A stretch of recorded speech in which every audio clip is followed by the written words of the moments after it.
Did you know that Mexico has the longest average working week? Which is 41.2 hours. Here's a chart from Statista where it shows the amount of workers who work longer than 9 to 5. And Mexico comes in second with 28%. And also, the countries with the most annual working hours, Mexico comes in first as of 2013 anyway, so it's a little outdated. So they have the most hours per year than any other country, which I find interesting. So as you can see, because they work so much, could be why they take socializing very seriously. And when communicating with a Mexican, it is important to show respect and friendliness, and know that they're also friendly communicators.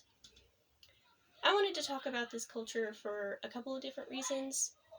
One reason being, there are a few people in my family who moved here from Mexico, including one of my uncles and a brother-in-law of mine, and hearing stories from them is always interesting.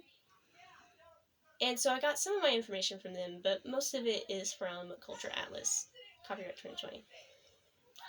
Another reason is because location-wise, Mexico is pretty close to us, so because Mexico is so close to us, the chances you'll run into someone from Mexico seems to be higher than some other cultures, but I don't have anything to back that up.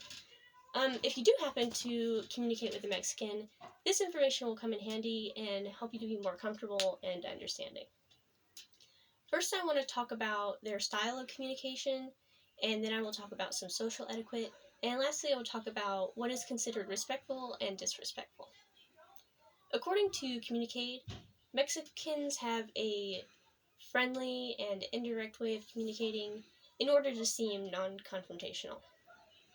They will very rarely give a direct refusal and will instead beat around the bush and say things like maybe or I'll see what I can do instead of saying no. So not saying no goes for all occasions, whether it's a professional setting or with friends. Mexicans enjoy socializing with friends often. I got this information from Culture Atlas also. It is not considered rude to come over uninvited for social visits or to bring your family to social gatherings. And when greeting someone you know well, it is polite to ask about their family, like, how are you and your family? Or if you don't know them, hi, how are you doing? I hope you're well. It's also not considered rude to interrupt with an excuse me while others are speaking, unless it's malicious. And also, if someone new comes in or is passing by, it is polite to briefly stop talking and to greet them when they come. When it is time to leave, they'll give long goodbyes, because leaving quickly can be seen as not having a good time, and being hasty is also seen as disrespectful.